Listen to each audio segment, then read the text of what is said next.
This is a message from the Early Childhood Commission. Do you have a child between 0 to 2 years of age? If yes, you need to download the ECC's First 1000 Days app. It allows you to receive parenting tips, track developmental milestones, learn about the Brain Builder concept,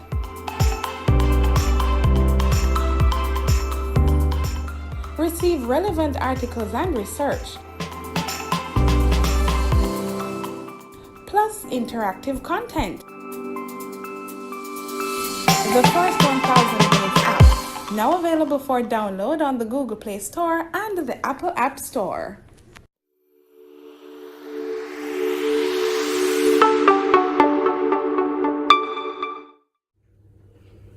Hi, I'm Kadeen. The Early Childhood Commission is delighted to present to you the First 1000 Days app. This app will give you access to information on the first 1000 days of your child's life. You will be able to track developmental milestones, and we will give you an opportunity to connect with parents as well as with the Early Childhood Commission. I will now give you 3 simple steps to download the app to your Android device. Step 1. Go to the Google Play Store and search for First 1000 Days.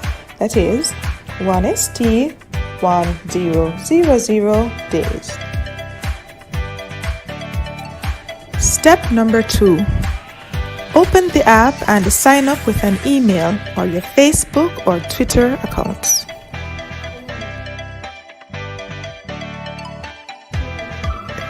Step number 3 is the easiest of them all.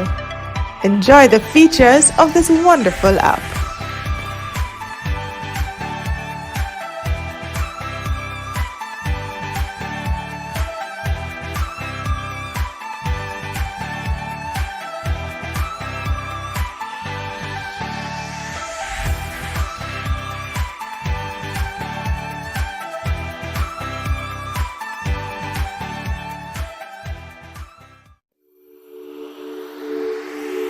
That was a message brought to you by the Early Childhood Commission.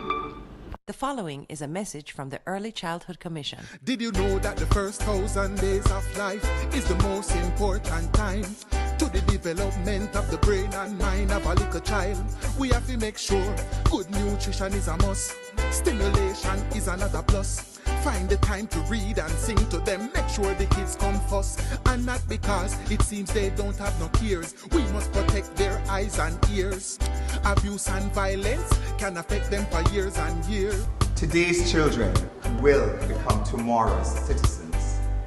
If we fail to give them the proper foundation to healthy and productive lives, our future will be at risk. Remember, the first 1000 days of a child's life matter.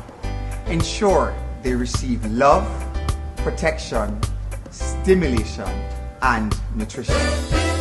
That was a message from the Early Childhood Commission.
This is a message from the Early Childhood Commission. Do you have a child between 0 to 2 years of age? If yes, you need to download the ECC's First 1000 Days app. It allows you to receive parenting tips, track developmental milestones, learn about the Brain Builder concept,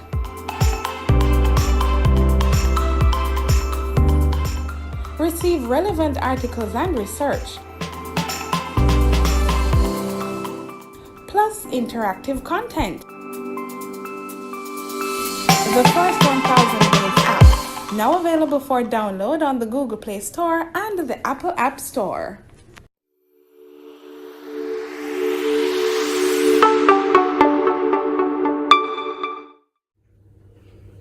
Hi, I'm Kadian. The Early Childhood Commission is delighted to present to you the First 1000 Days app. This app will give you access to information on the first 1000 days of your child's life. You will be able to track developmental milestones, and we will give you an opportunity to connect with parents as well as with the Early Childhood Commission. I will now give you 3 simple steps to download the app to your Android device. Step 1. Go to the Google Play Store and search for First 1000 Days. That is 1ST1000 days. Step number 2. Open the app and sign up with an email or your Facebook or Twitter accounts.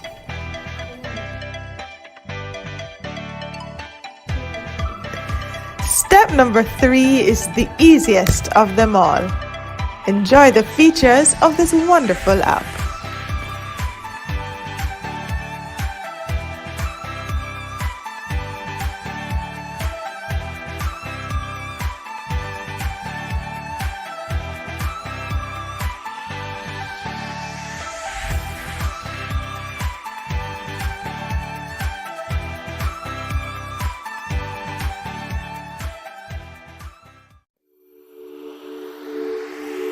That was a message brought to you by the Early Childhood Commission. The following is a message from the Early Childhood Commission. Did you know that the first 1000 days of life is the most important time to the development of the brain and mind of a little child? We have to make sure good nutrition is a must. Stimulation is another plus. Find the time to read and sing to them. Make sure the kids come first, and not because it seems they don't have no cares. We must protect their eyes and ears. Abuse and violence can affect them for years and years. Today's children will become tomorrow's citizens. If we fail to give them the proper foundation to healthy and productive lives, our future will be at risk. Remember, the first 1000 days of a child's life matter. Ensure they receive love, protection, stimulation, and nutrition. That was a message from the Early Childhood Commission.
Mrs. Tricia Williams-Singh, Chairperson of the Early Childhood Commission.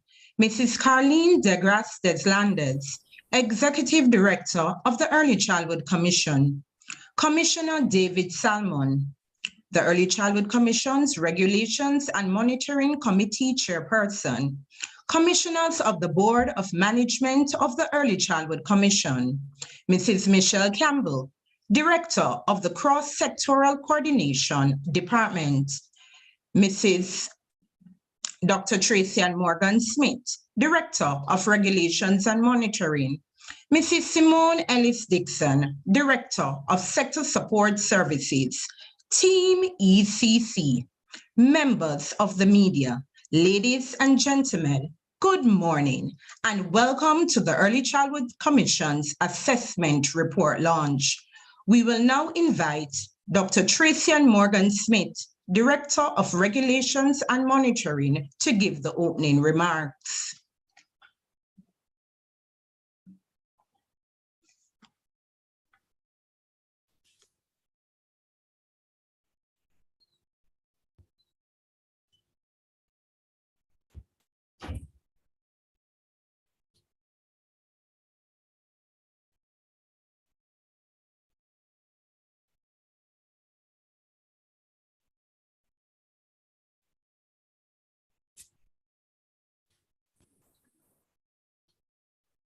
The Early Childhood Commission, the ECC, was established by the Early Childhood Commission Act 2003 in keeping with the strategic goal of the government of Jamaica to improve the quality of early childhood education, care, and development. The need for current and comparable data on ECD in Jamaica has never been more urgent, with the prospect of attaining Sustainable Development Goal number 4, in particular 4.2, and Goal number 1, in particular outcome number 2, in Jamaica's National Development Plan 2030. Jamaica must be strategically poised to deliver a full picture of progress and potential setbacks using scientific measures. At this critical juncture, the ECC has seen it fit to be more deliberate in capturing data within the ECD sector. Thus, it is imperative that the ECC provides a central point in coordinating evidence-based information from its operations. Evidence-based decision makers, 1, know what to do, because scientific evidence informs decision-making. 2, do what is known because they recognize problems, formulate questions, ask and answers, and apply knowledge appropriately. And 3, understand what is done because choices and outcomes are iteratively validated. The assessment report of the Early Childhood Institution, March 2022, is an analysis of the monitoring of the early childhood institutions in Jamaica, a core function of the ECC carried out by the Regulation and Monitoring Department. The report will serve to provide baseline data on the monitoring of early childhood institutions against the 12 standards, identify early childhood institutions that have achieved the requirements of the standards, identify ECIs in need of support in meeting the requirements of the standards, and inform donor selection in supporting ECIs to meet the requirement of the standards. The ECC thank you all for joining us in this important launch.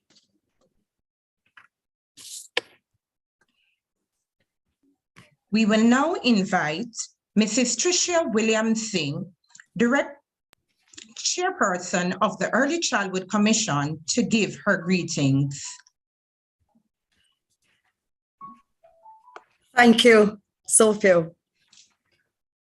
Mrs. Carleen Deslandes, our Executive Director of the Early Childhood Commission, Commissioner David Salmon, Commissioners of the Board of Management of the Early Childhood Commission, Mrs. Michelle Campbell, our Director for Cross-Sectoral Coordination, Dr. Tracy Ann Morgan Smith, our Director for Regulation and Monitoring, Mrs. Simone Ellis Dixon, our Director for Sector Support, Team ECC, our donors, our sponsors, members of the media, ladies and gentlemen, good morning. It is indeed a pleasure to be here for this pivotal launch of the Early Childhood Institutions Assessment Report 2022. I trust that the significant matters raised from this report will continue the partnership with our stakeholders, both nationally and internationally. We also hope that we share the findings we will forge more partnerships as our children are depending on us to provide developmentally appropriate activities in safe, nurturing early childhood spaces to learn and thrive. As we seek to honor our commitments to provide quality early childhood development programs and services, we have to underscore two of ECC's core values. These are accountability and continuous improvement. It is on these undeniable principles that this assessment report was developed. I interject now to say I thank the team at Early Childhood for the hard work, along with Commissioner Salmon for this. We strongly believe in transparency. As consequent, this report is a crucial step in being intentional and strategic. The report highlights in a systematic and pragmatic way the performance of our early childhood institutions in relation to the 12 standards, providing us with an opportunity to truly examine the ECD sector and continue to develop realistic strategies for improvements. Improvements which will positively impact the trajectory of our children's development. With 2022 being proclaimed the year of the early childhood development, it is even more critical that we focus on supporting our children's future. Let us continue to bring awareness that our children's education truly begins from the moment they are conceived and continues throughout their lives. Let us continue to bring awareness to the critical period of life, the first 1,000 days, where 90% of the brain develops. Let us give our children the right start and invest in them today for tomorrow. Thank you. Thank you, Mrs. Williams-Singh, for such profound words. We will now invite Commissioner David Salmon, Chairman of the Regulations and Monitoring Committee, to bring his greetings.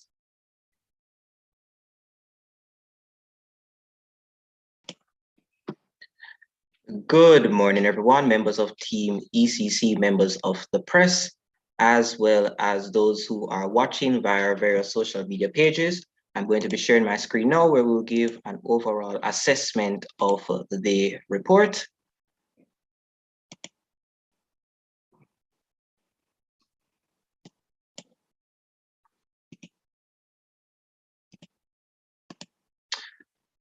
But before I go into the information, I would just like to take this opportunity to thank the staff at the Early Childhood Commission, namely Dr. Morgan Smith and her team from the Regulations and Monitoring Unit, as well as Ms. Simone Ellis Dixon from Sector Support Services for their part when they went and reviewed the data, contributed a lot to the recommendations, as well as to the wider staff at large for continuing to do a sterling job at the Early Childhood Commission. So without further ado, we're going to get right into the findings of the assessment report for today.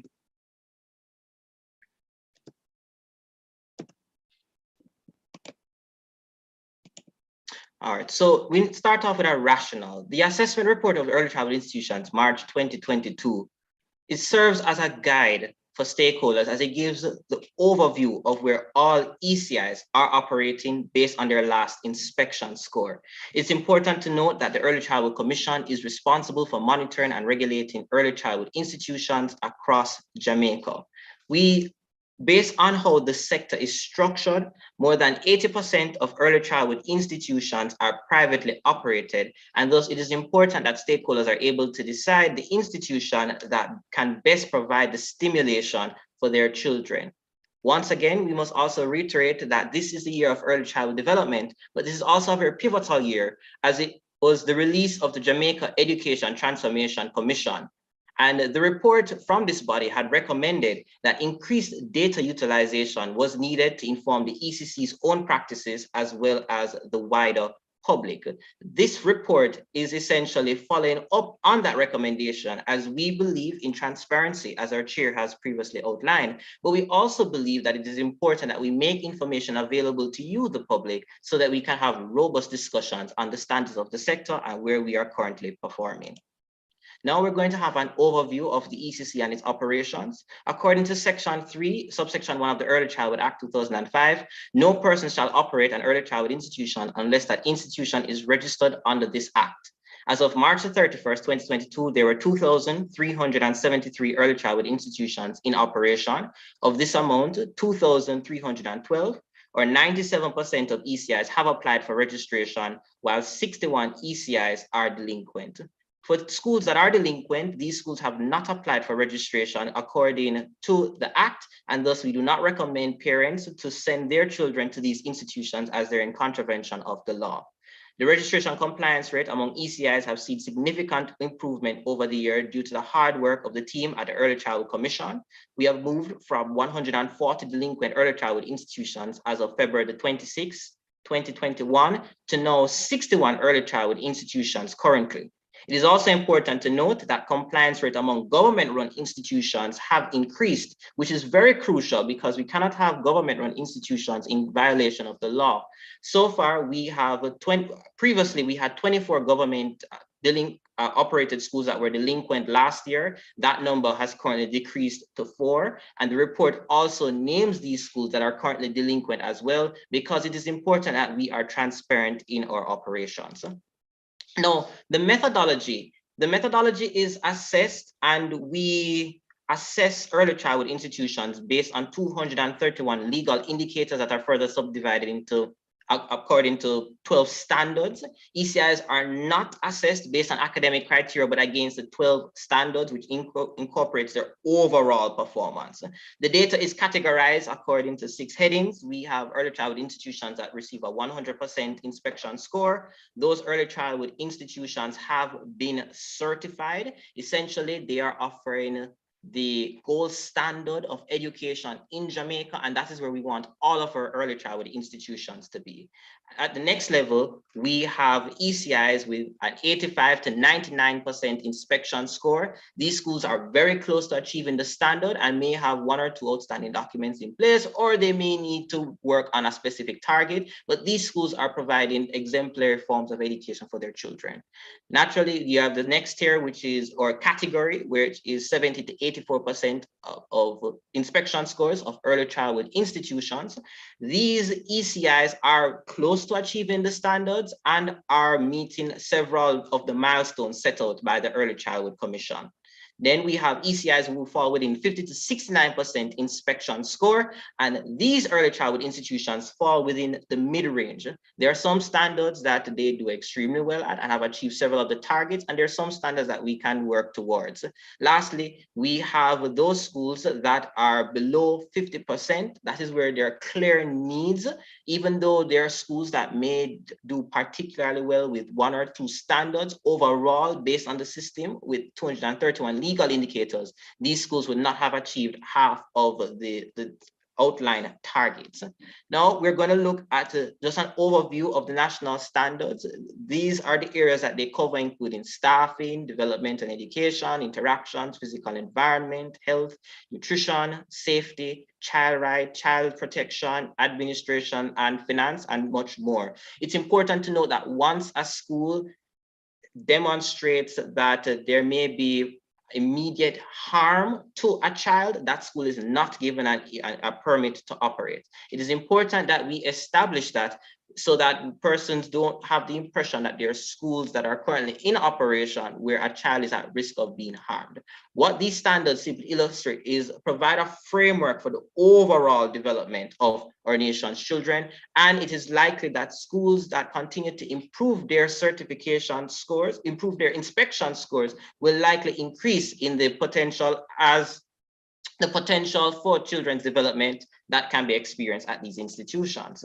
Now, these are the national findings of the report, and this provides a bird's eye view of where all regions are. From these findings, you can see that the bulk of our early childhood institutions are falling below, or rather are currently scoring below 44%, below 50% of our early childhood institutions. In fact, there are 1,056 early childhood institutions of the 2,373 in operation fell below the halfway point that we would want. An additional 26% falls in the mid-range from 50 to 69%. And in total, only 22% of our early childhood institutions, or a little over 1 in 5, are providing the level of education we want to see going forward in the sector. This information is further disaggregated according to regions, where we see in region 1, we see the breakdown that is presented here with you, where 15% of early childhood institutions are certified. 2% of early childhood institutions fall between 85 to 99% inspection scores. 10% fall between 70 to 84% inspection scores, while another 20% falls between 50 to 69%, and 44% of early childhood institutions fall below 50% of the standards. Moving on to region 2, which is a region of concern, given the high number of early childhood institutions that fall below the halfway point. That is currently stands at 77% of all of our early childhood institutions, with a further 9% falling within the mid-range, 1% falling between 70 to 84%, less than 1% between 85 to 99%, and only 7% of early childhood institutions are certified in that region. This is the region that has demonstrated the greatest level of disparity in terms of the schools and the inspection scores. And it is important that going forward, policymakers examine the needs at this level so that we can improve the standards in the region.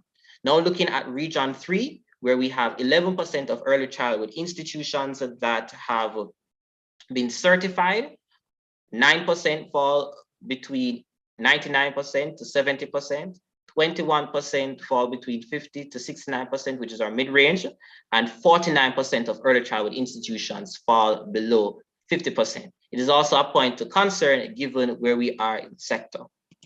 Now, region 4 has demonstrated the highest proportion of early childhood institutions that are in fact certified. Region 4, which covers St. James, Hanover, and Westmoreland. So far, we see 21% of early childhood institutions are certified in this region. 6% fall between the 85 to 99% category. 13% fall between 70 to 84%. While 32% falls within the mid-range of 50 to 69%, and 18% of early childhood institutions fall below 50% of the standards. So as previously mentioned, this is a region that has the lowest proportion of schools that fall below, have inspection scores that fall below 50%. Now looking at region 5, 15% of institutions are certified, with another 15% that fall above 70% of the standards. 42% of early childhood institutions are in the mid-range, while 24% of early childhood institutions fall below 50%. Now going on to region 6, which is also a region of concern, St. Catherine, which is our most populated parish.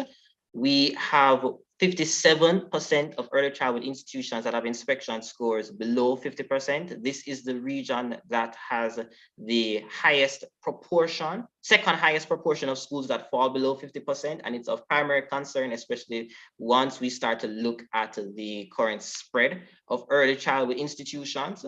25% of these institutions fall in the mid-range, while in total, 10% of early childhood institutions fall above 7%. But when we disaggregate it, only 5% of early childhood institutions are certified.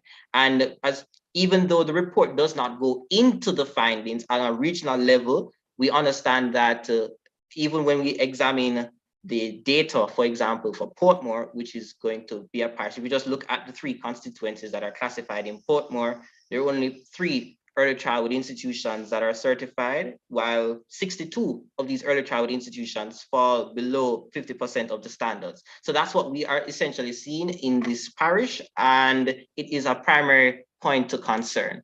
Now going on to the final region, Region 7, which is our newly established region in Clarendon, it has also seen a relatively high proportion of schools that fall below 50%, that is 47% of schools.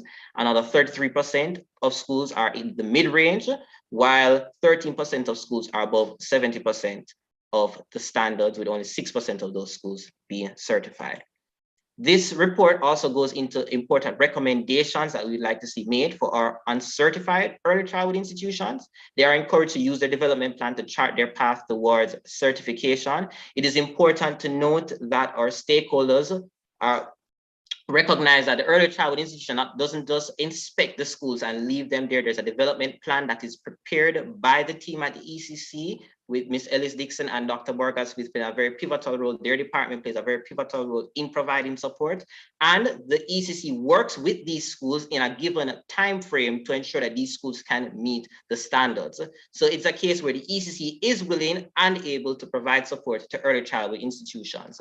We're also recommending further interagency collaboration, as we see there are some challenges that are sometimes had with our practitioners in getting documents, whether it be a health permit from the Ministry of Health or a police record from the JCF, or getting inspections from the fire brigade, and etc. So we want to limit the delays that may take place, because these documents are valid for 1 year. And if there are significant delays that take place within the year, then it throws off the whole process in getting these documents in a timely manner. We're also encouraging the communities to support their early childhood institutions. ECI, Early Childhood Institutions Leadership, can leverage their support among community stakeholders to support them in achieving the standards, and that is where we want to go. Ms. Michelle Campbell, who deals with collaboration and the cross-sectoral coordination, is also here, and she can provide further updates when we have our discussion after this session. We are also looking at greater partnerships with private sector groups and NGOs. This report is very helpful, as private sector groups and NGOs that are interested in investing in the ECI can be guided by the inspection score, and the ECC will also be willing to provide their needs assessment. When we looked at the greatest proportion of needs, especially those that impact the certification process, physical infrastructure was a major point to note. This included fencing, water tanks, furnishing of bathrooms, electronic devices, and playground equipment. And lastly, we'll also have recommendations from the Ministry of Education and Youth. As the ministry aims to channel more resources to the sector, it's important that these inspection reports be used to guide where improvements can be made in achieving the standards. So for schools that fall below a certain percentage point, the ECC is moving forward with making recommendations that if there are a cluster of schools that can provide support for these institutions, and let's say these schools fall below 25%, then we will recommend that an institution be placed at this institution, at this location, so we can facilitate the modernization of the sector. So as we continue to build more early childhood institutions or establish more infant schools, it is important that we use a data-driven approach going forward. Lastly, funding should be expanded to the ECC in order to increase the ratio of field officers for greater support to ECIs. The ideal ratio to establish is 1 field officer to 30 early childhood institutions and 1 community relations officer per parish. This concludes my presentation here. Thank you everyone for listening.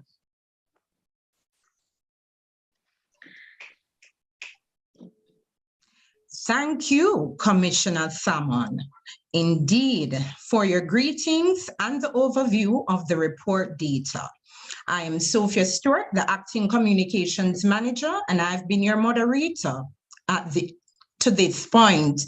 At this time, we are going to invite Mrs. Michelle Campbell, who will moderate our Q&A segment. Go ahead, Mrs. Campbell. Thank you so much, Ms. Stewart. And again, good morning and welcome everyone to the question and answer segment. I'm Michelle Campbell, your moderator. And on today's panel, we have from the Early Childhood Commission, Mrs. Tricia Williams-Singh, who is our board chairperson.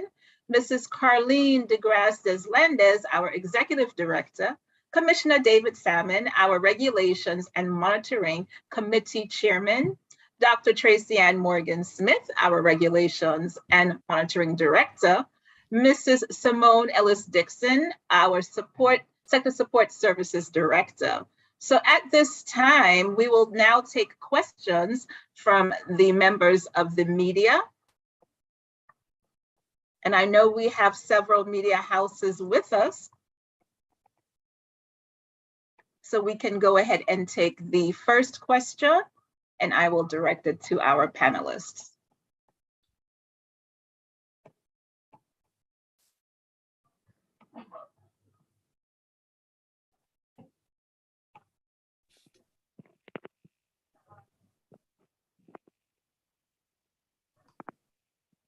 Okay, so while we get our questions together, I know, Mr. Salmon, you went through the report extensively, and our chairman talked about, we talked about accountability, transparency, and the continued improvement with reporting on our institutions. We've come a long way in terms of certifying our institutions, and we continue to do so. From this report, Mr. Salmon, where do you see us going? We've heard the recommendations coming from the report. Is the report available? You know, what else can we do to ensure that we have our partners working with us to really ensure that we have quality in ECD? All right, so firstly, the report is available and will be made available at the end of the session via the ECC's website. Once we know where the sector is, then we can know how to plot the path moving forward. I know that we have an incredible team at the ECC that has been working to ensuring that schools are modernized. The work of the ECC is on display because we have reduced the number of delinquent institutions, and that is also to be commended. But what we also need is, as we continue to invest more in providing the level of education that we want and the physical infrastructure that we want, then we can be guided by these inspection scores so we can modernize the sector, because that's what we really need to do. Modernize the sector, reduce the number of early childhood institutions, and ensure that we have institutions that are moving accordingly. I see we have some questions here, some hands raised as well, so we can get right into those. Okay, I see a question from Ms. Powell. This one is for Dr. Tracy Ann Morgan Smith. How did these institutions fare in upholding the standards of health and nutrition? Okay, thank you, Mrs. Campbell. Just to say that the data has not been presented in a stratified manner for those two standards, but just to make it clear that in terms of the standard for safety and health, that if there are, upon inspection, if there are any risk to children, staff, or stakeholders pertaining to health and safety, that intervention will be done in terms of having public health coming in, fixing the matter, or if needs be, if the school has to be closed, etc. So in terms of that, no school that would be issued an inspection report. An inspection report can be issued if that institution has risk for health and safety. So that I want to make that abundantly clear. But we would have to give you the stratified data in terms of how the schools would have performed in each standard. That would have to be done and analyzed, but that can be done. Dr. Morgan Smith, one more question since you're on the line. Could you confirm if region 3 and 6 are the only regions of concern? That's from Ms. Spence. Region 3 and 6, what about them? Could you confirm if region 6 and region 3 are the only regions of concern? Oh, of concerns. Well, it depends on where in the data the concern would be. So if we look at the national data for region 6, those under 50, that is 249, and region 3, 2 would have 216. So in terms of those that are below the standards, in terms of, yes, that would be some concern in that area of the stratified data. If, Okay. as acknowledged by Commissioner, looking at the data, yes. Okay. Okay. Thank you for that. Okay. Jamila, are you there? Can you hear me? I see a question coming through. Yes, I'm here. It's Jamila. Good morning from TVJ. My question is to the panel. I think we'll go to Mr. Salmon. I realize that you said 1 inspector to 30 schools. That seems a little bit pressuring to me. I wanted to find out what would be the ideal situation to ensure that, schools get the chance to interact with the inspectors, and so that the work can be staggered. So that's my first question. And 2, what is the relationship? Were parents consulted in the study that you found? Because I wanted to find out, how parents react to knowing that some of the schools that their students or children or wards are going to, they aren't certified. I want to find out the relationship between the parents and the schools and the study that was conducted. All right, so to answer your first question, I'm going to do it briefly, and then I'm going to direct the other panelists to speak on this, since they will be in the field on a day-to-day basis. The ideal currently, in terms of where the ratio stands, is I believe it's upwards of 1 in 40. I know previously we would have seen where the current ratio of inspectors at their total cadre of inspectors at a UNICEF report a few years ago, that was, I believe, 1 in 78 early childhood institutions. So the ratio is decreasing over time, but it's not where we want to be yet. And that's why the recommendation is made to have more persons be employed by the ECC to decrease the disparity there. In terms of where the parents are concerned, I'm going to direct that to the ECC staff. I know the standards incorporates involvement with the parents, and the ECC does have a robust relationship with the parents. So I'm going to direct that to the ECC staff for them to go and weigh in on that particular question.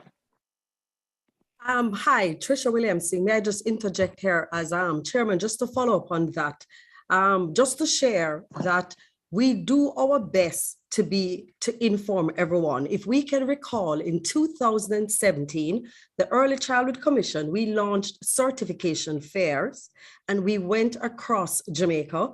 It was 6 regions, because St. Catherine and Clarendon were one region 6. So now we have 7 regions. So we went across the 6 regions by region, and we had the cluster, we had certification fairs.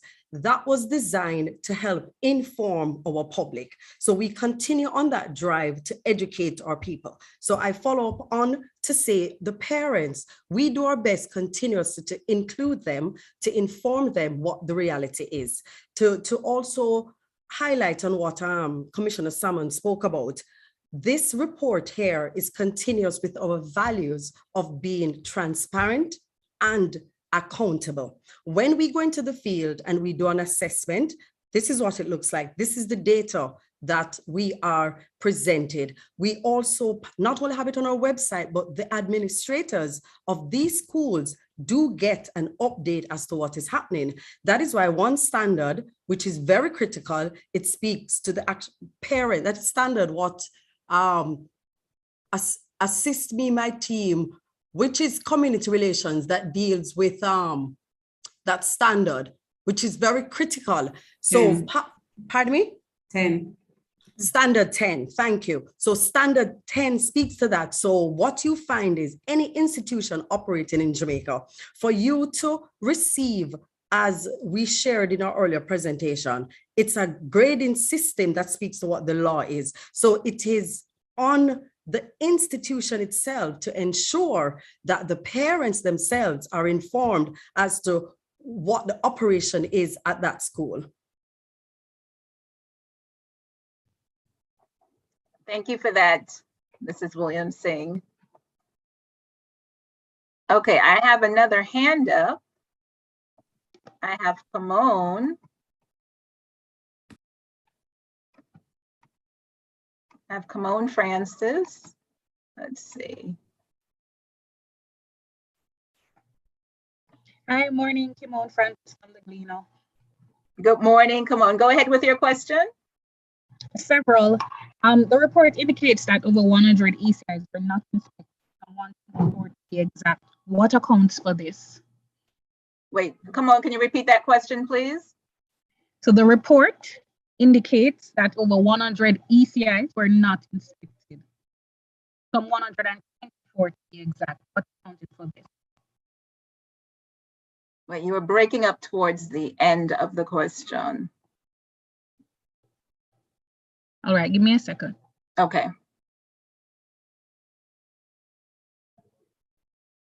Yeah, the connection seems to be a little poor, but while we wait, Mrs. Ellis-Dixon, I have a question for you. Could you comment on what the monitoring process looks like to ensure that our institutions are properly certified and that others will follow suit based on what you do, your team would do there after the inspection report looking at the development plans?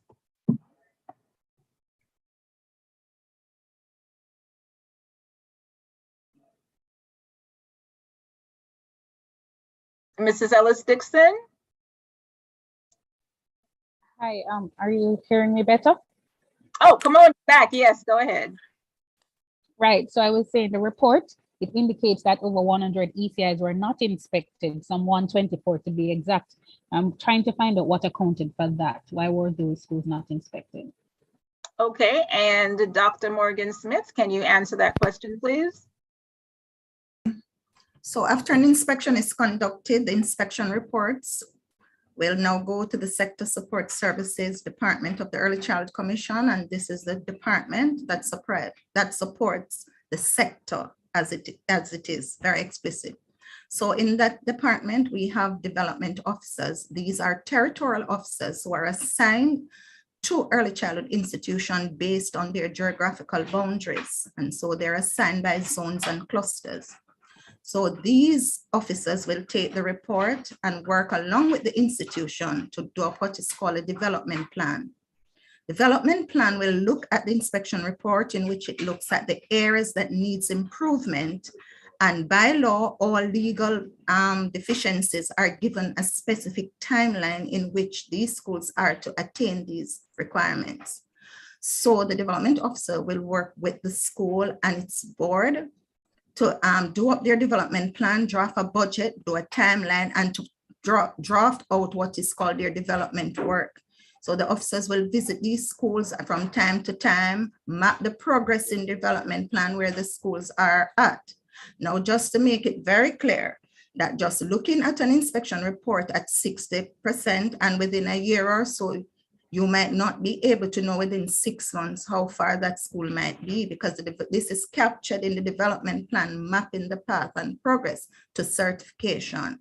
So a lot of times the institutions are not able to move from some points, as some of the things that were highlighted by Commissioner Salmon in saying what are these things, financial matters in obtaining documents, etc. So yes, there is a path to certification, a path to attaining the standard, and this is orchestrated by the ECC with the arm of Sector Support Service.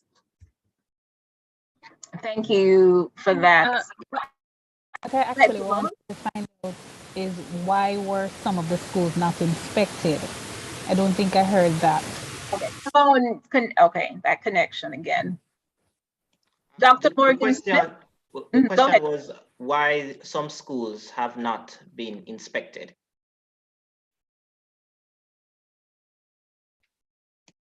Based on the timeline given for inspection scores in this report, there would be some schools outside of the timeline. For 2 years, we had lockdown. So that is critical, and we wanted to ensure that we had data ranging as close as possible from 2018. Also, it may be that schools, if they are within the 2022, might have just applied based on the timeline and the cutoff of the data. Again, we want to say that the ECC is asking, although it is in the data, to support our staff, because this is critical. I heard somebody talk about the ratios for schools in terms of how it is that we have, because we have just added 12 new inspectors to our inspector corps, and that is critical in terms of inspector per ECI, so that we have the power to do the spaces and do within time. So that is it. And those schools that are there are actually have been assigned for inspection. So some of them might have been inspected since that data was finished and are being inspected as we speak. Okay, thank you for that, Dr. Morgan Smith. Going back to Mrs. Ellis Dixon. So Dr. Morgan Smith talked about the inspection process. She also talked a little bit about the development work, which the Sector Support Services Department is responsible for. Mrs. Ellis Dixon, just want you to comment on what the monitoring process looks like to ensure that the institutions are properly now therefore becoming certified with the work being done on the ground, and how does that now allow others to follow suit to becoming certified? Because, you know, once I know that my institution is, you know, certified, next door, that next person is going to want to become certified, and they're going to call me to find out, hey, Mrs. Campbell, what did you do? Can you help? So Mrs. Ellis Dixon, tell us a little bit about that work on the ground, because it's the snowball effect, very contagious per se, in a good way. Definitely it is. Thank you for that, Ms. Campbell. Okay, so our monitoring process is, first we must establish that our mandate is to ensure that our children have access to quality and the delivery of that quality. So we must make that clear, access to quality and the delivery of that quality.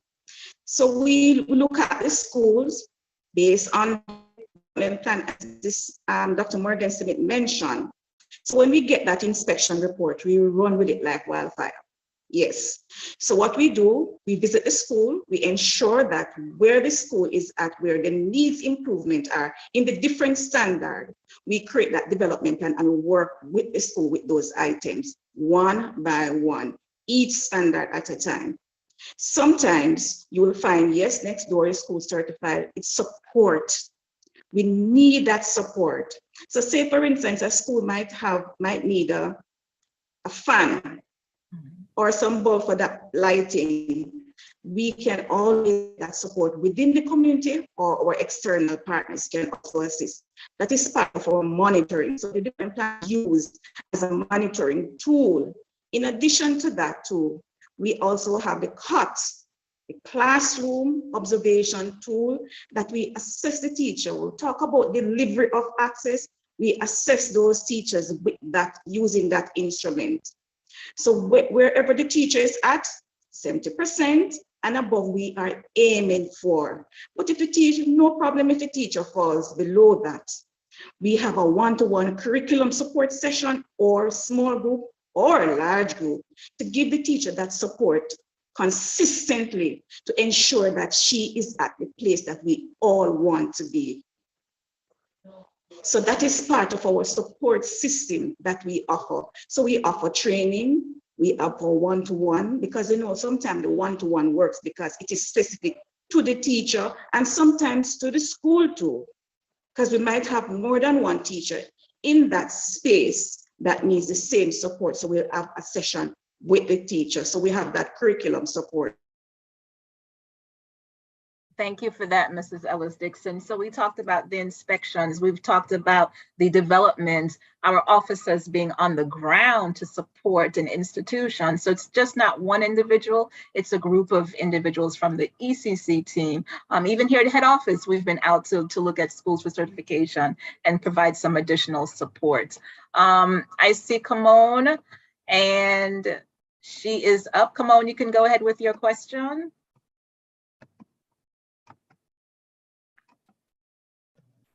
I'll put it in the chat. Okay, okay. So, Mr. Salmon, are there any schools warned for closure? That's the next question from the chat. All right, so in short, yes, we had sent the list of delinquent early childhood institutions to the Honorable Minister, Minister Favor Williams. It is the minister who is empowered in the law to have the ability to close schools. So we are currently waiting in regards to what her response will be to those schools that are to be closed. However, we at the ECC, especially at the certification committee level, also have important stakeholders such as the Jamaica Constabulary Force, as the Ministry of Health, and the strategies that we are going to be doing in the interim while we wait for those schools, wait for the response from the central ministry, is that we will be having our partners at the JCF visit these schools and see if these schools are not achieving the standards, then we will give them a sound warning. We are also going to ensure that our health department, because our health department plays a very pivotal role, the health department can close a school if there are significant needs that have been addressed or a child's health is in question. So we are getting the health department on board, and they themselves will also be conducting their visits to the early childhood institutions as well. So it's not just a case where they're constantly hearing from the ECC, get certified, get certified, get certified, or get registered rather. It will now be the case where if we constantly see this school is delinquent, then you would have the ministry representatives now looking at why the school is delinquent. We will have the Jamaica Constabulary Force visiting your school and asking, why are you delinquent? I will also have the health department that will be looking into that matter. Okay, thank you for that. May I just yes, go ahead. No, I like to share this, that, you know, publicly, I like to commend David for his energy and chairing this subcommittee, ensuring that a mandate of the subcommittee is to improve at regulatory and monitoring, but importantly, that the delinquency that exists with our schools, that's no more. Because I like to share with everyone, delinquency is equal to indiscipline. And we all know the challenges when you are in discipline.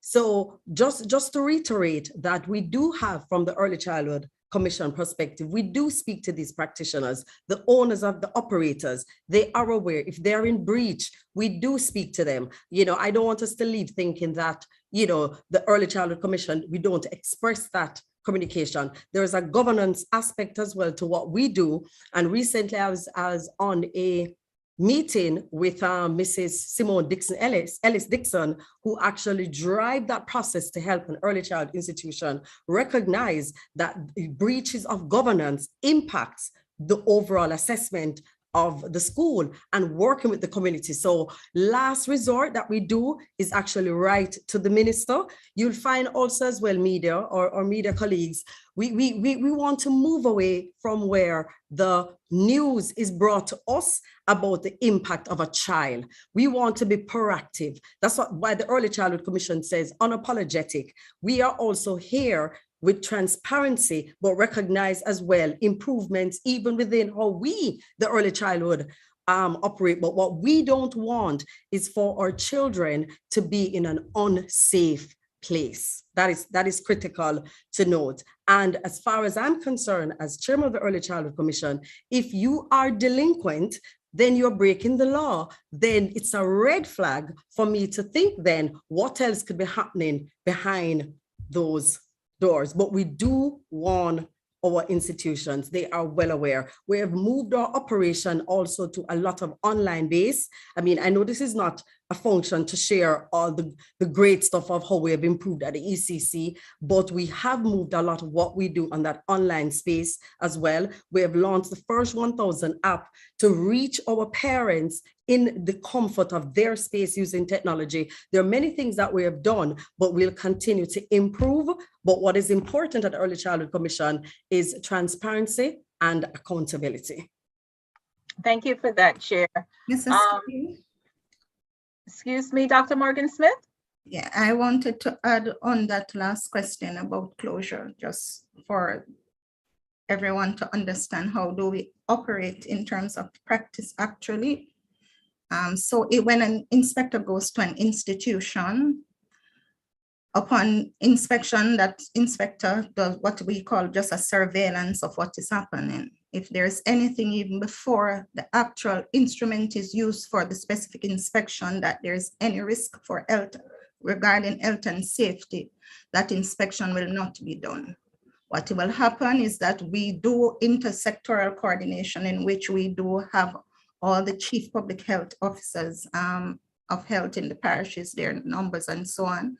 So if it is a matter where it is fire safety, a call is going to be placed immediately from that inspector to the persons and then to the scene, and it will be cascaded. That inspection will be aborted. A supplementary report will be sent, and then the matter will be dealt with. So if it is that the public health or fire will say the school has to be closed within X amount of days for that, then a closure will be issued from them. There are other instances where we can close school that we write to the minister through the process of an investigation, going through the subcommittee to the minister, and that has happened. And so part of what we do is not only inspect, but investigate critical incidents in schools. If there are any chances where it has to be closed, then the proper procedures will be followed. So it's not really a warning, actually. It is that if it is closure, it will be closed. Thank you. Thank you for that, Dr. Morgan Smith. Mrs. DeGrasse Deslandes, just following up on that question number 4, how many schools have been warned reclosure? Recently, it's all our schools that have been delinquent, but then over the years, we have had schools, as Dr. Morgan Smith said, that we have invited the public health and the fire department to come in, and they have not just been warned, but they have been ordered closed. So the closure notice has been issued in instances that when the inspection happens and we realize that there is something significant to the health and safety of our children, the relevant agency is called and closure is immediate from those agencies, our public health partners and the fire department. In recent times, we have issued warnings to all our schools that have not submitted an application for registration. Okay, and thank you for that. Now, going back to question number 1 from Kimon, the data suggests that ECIs in Region 2 may be failing our students. 216 of the 280 fell below 50%. Is this not cause for concern? And what is the medium to long-term plan to really address this matter? Now, Dr. Morgan Smith, I know you have your strategies in place. Can you just talk a little bit about Region 2? We know that we've been working very hard with Region 2. So what are some of the medium and long-term plans in really bringing those schools up to certification status? It's mere sector support. What are the long-term plan to bring school up to certification status? Yes. That's a question? Yes. We'll get. And as we have said before, there's a set path to bring a school, and we talk about the development plan. In the ECC, we also have cross-sectoral coordination. That's the department that is responsible for allowing us to have partnerships so that there are resources available to assist schools. ECC don't have a budget to help school. We sometimes get funding through donor partnership. And so what we have done is that we have used the data to guide our donors in saying, this is where how is it that you want to help us? So if you want to help us in this area, we can say, okay, these are the schools, this is the progress of the school, and this is what is happening. So basically we do that. We also have our team out there that support the sector. One, training is a very important aspect in staffing in Standard 1. We assist schools by facilitating the trainings so that the staff is trained. We also assist school by allowing them in Standard 11 administration, how it is that they write their policy documents, how it is that they do that. So we assist schools in meeting the standards that are non-monetary, and that is the technical support of our staff. So it means that progression is happening on their way to certification. So basically we have orchestrated donor funding using our needs assessment for institution, stratifying the data to say where the needs is most, and coordinating this information with our sector so that, because funding is a major reason why schools are not certified. It goes back to funding. They are just not able to facilitate the budget that is on their development plan for them to be certified. Thanks. Thank you, Dr. Morgan Smith. We have another question. If 44% of ECIs have been graded below 50% in meeting the standards, why have they been allowed to continue to operate? Mrs. Deslandes, can you take that question? Our executive director is one to really advocate for our institutions, and let's hear from her as to why we want our institutions opened and we want to help them as best as possible to make sure our children are in classrooms. Go ahead. There are two reasons. One, and which is the most obvious, we actually do not want our children out and about just doing anything anywhere. The second reason is that it depends on what makes up that 44%. If you look at each area, we have 12 areas and we have 400 and plus performance criteria. And as was said before, we look at what are the standards that present immediate danger to our children and staff. If there is no immediate danger to our children and staff, for example, standard 6 health and standard 5 indoor and outdoor equipment and supplies, if for us, the health and safety standards are being taken care of, then we opt to work with a school, work with the school board, work with the community, work with all the persons involved to ensure that the standards are raised. Because as I said, for the first part, we don't want our children unattended and at home by themselves, in the community by themselves. So it is better to have them in a space that they are protected while the health and safety standards are up. We can work with, and as Dr. Morgan said, we have weekly meetings, we have weekly curriculum meetings, we have plans and policy meetings. So all the other areas, all the other legal areas that a school need to meet in order to be 100% certified, we work with them to get there. Okay. So that is why you may see a school depending on what are the legal standards that they're not meeting. So that is a school by school basis. Okay, and you say school by school basis. The next question really is looking at, from the 12 standards, which ones are the greatest of challenge for our institutions? I know you touched on it a little bit. It has varied over time.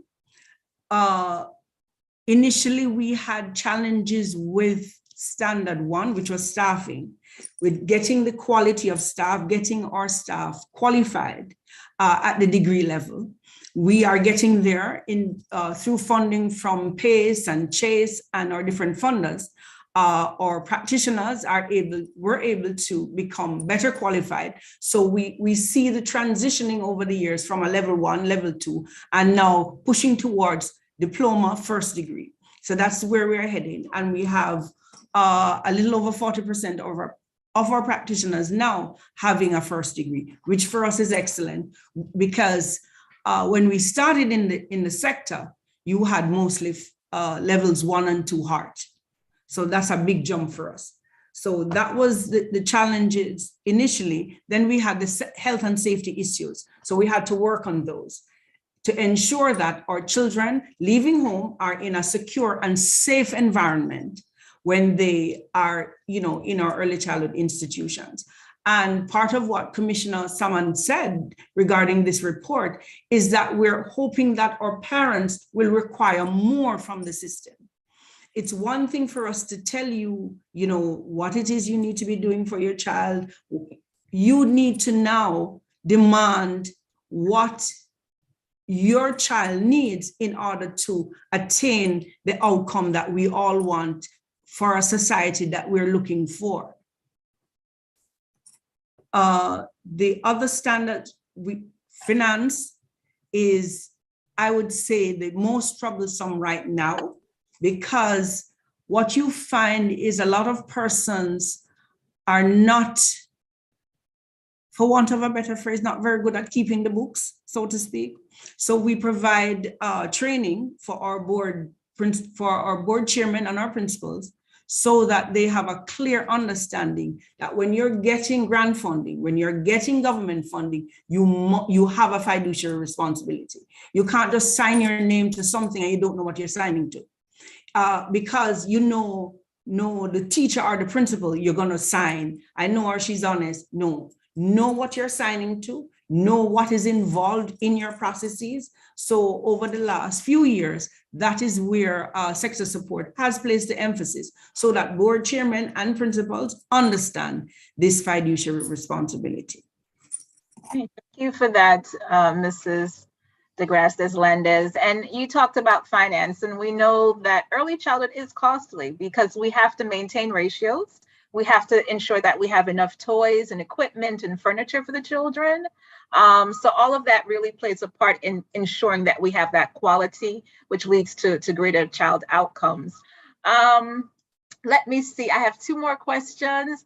Dr. Morgan Smith, is there a time period given to schools warned to get up to standard? Now, we have that inspection report and it outlines the timelines. So talk to us a little bit about the timelines, that time period. How do we really conclude to those time periods? The timeline varies from 1 month to a year. So some things is a month and some things goes up to a year. So for example, things like teacher needing training, they have a year in which to register to start formalized training. Things like a police recorder, so you have a month in which to get your police record.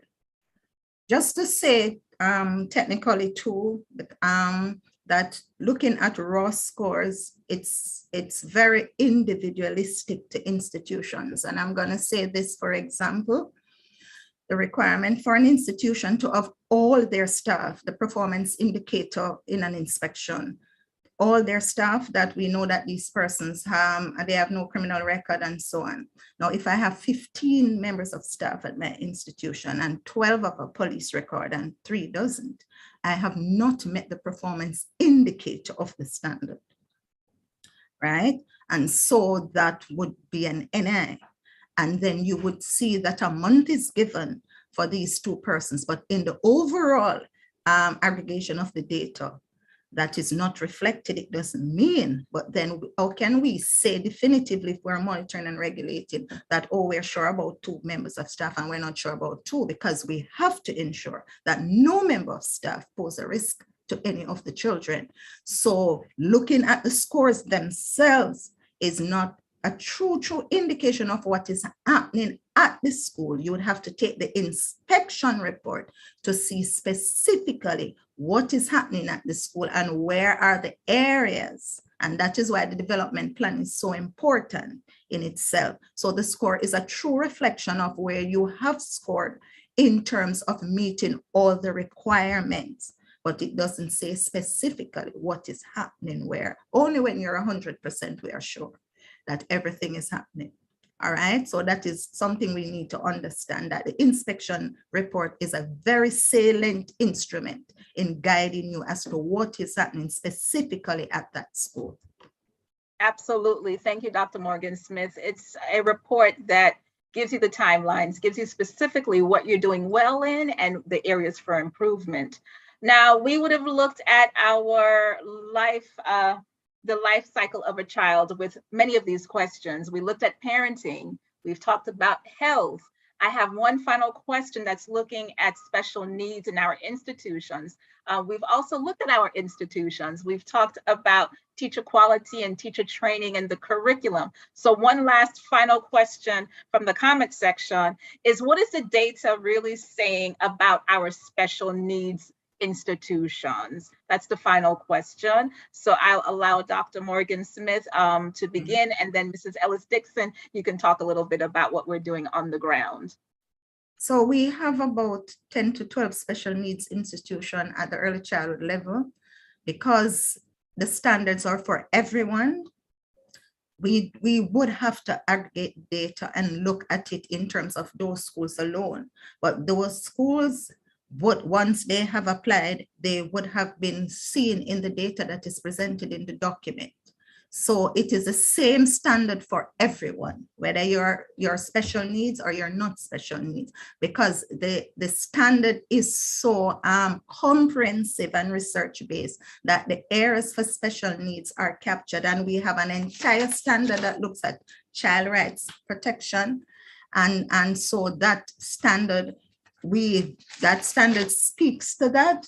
And in standard 2, where we have developmental programs, it speaks. So if children have special need, we have an individual development plan for the children. So the standard is extremely comprehensive in capturing those things. So if it is the same standard for all our schools, because for example, if it in the other schools there are no special need, then that would not be applicable. In a special needs school, that would be applicable. So our standards cover special needs. Absolutely. Thank you, Dr. Morgan Smith. And keep in mind too that we're looking at inclusive institutions. We want our children to integrate with children that are without major concerns.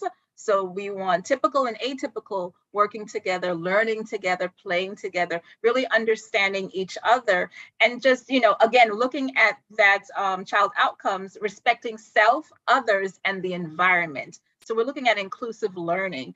For the year of ECD, we have a legacy project here at the ECC that we are currently working on. We're looking to create 2 inclusive classrooms at our infant schools, our China Goodwill infant schools in Kingston and St. Thomas. So we have a number of partners coming on board to assist us in building out those classrooms. Because we have the children who are ready for those services, we just want to ensure that those classrooms are ready for them. We've been partnering with a number of individuals, looking at the Ministry of Education, looking at the Early Stimulation Program, and they have been guiding us along with our partners to really ensure that we provide the services to our children. But I wanted to hear from Mrs. Ellis-Dixon, because your officers are on the ground and they're interacting with teachers and they're seeing these particular children in these inclusive classrooms as well as the special needs schools. So tell us a little bit about how we support our children on the ground through curriculum.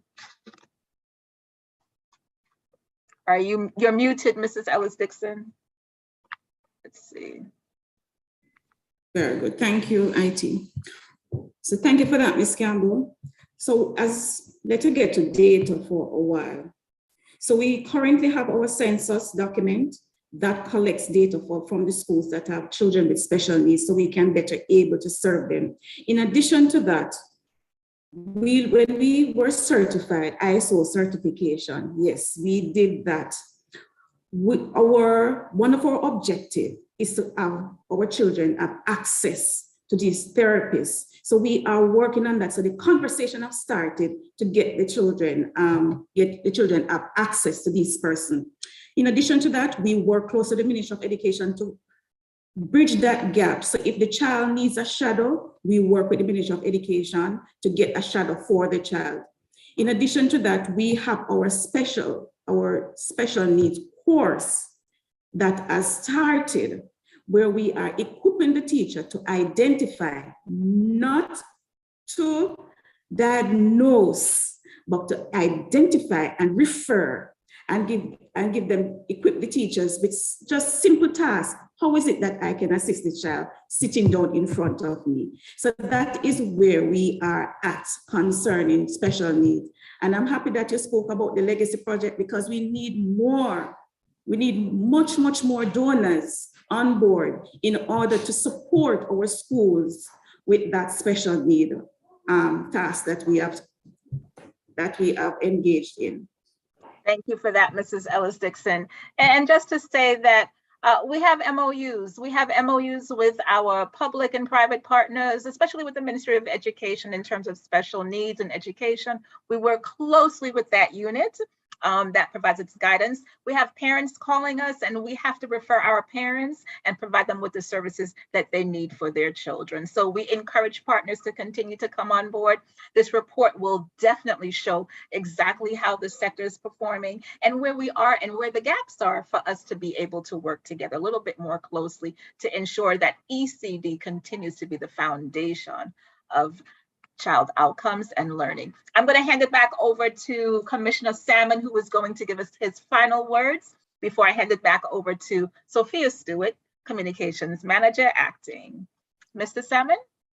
Thank you, Ms. Campbell. I'd just like to say that this is a very historic period for us at the ECC. It is the year of early childhood development. This has never happened before, and this level of accountability and transparency is where the ECC will be going in the future. I would like to encourage our partners. They can download the report via the ECC website. You can check out the report. When you go on the website, you go over the school section, you'll see a drop down, a list of options, and you can select the ECI assessment report. You can also download the report via the description on our YouTube page via the link that is currently streaming live. So I encourage everyone to take a look at the report. It shows the inspection scores, it shows the address of the schools as well. This is an important step for accountability. Thank you all for attending, and it is a pleasure to work with you in transforming the sector. Thank you, Commissioner Salmon. And now back over to you, Mr. Wow, what a wonderful Q&A segment. Hats off to you, Mrs. Campbell, and the panelists. I must also commend the media houses for their questions asked, and should, in case you have additional questions, feel free to drop us an email at communications@ecc.gov.jm. And indeed, guess what?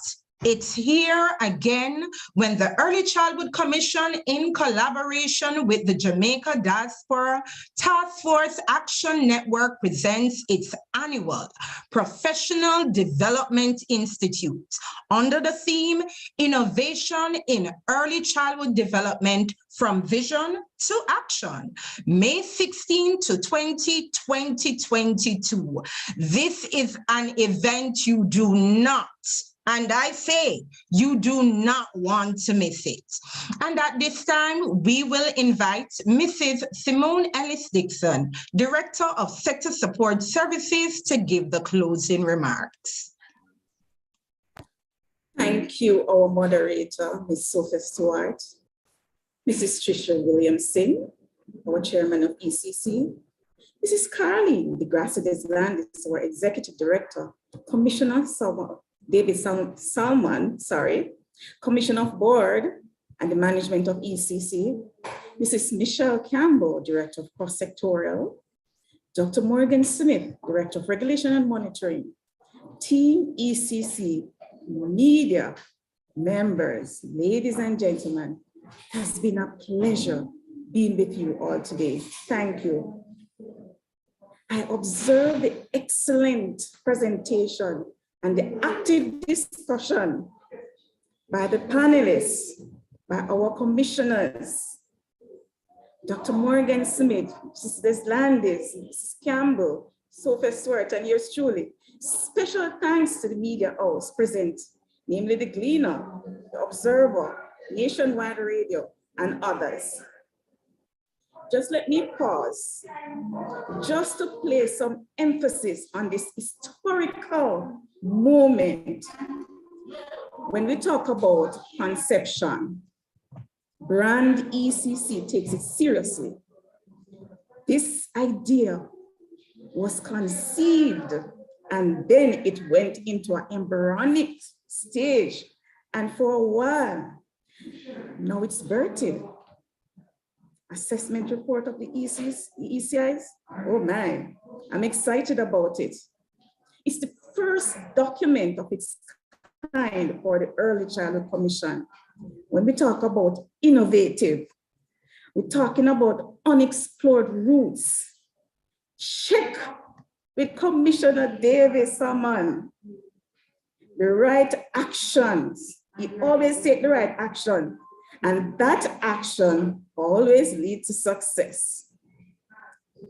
Partners, teachers, everyone present, remember, this report will inform parents so they can be better able to support their schools, and for our partners to assist the ECIs to become certified or to maintain their certification status.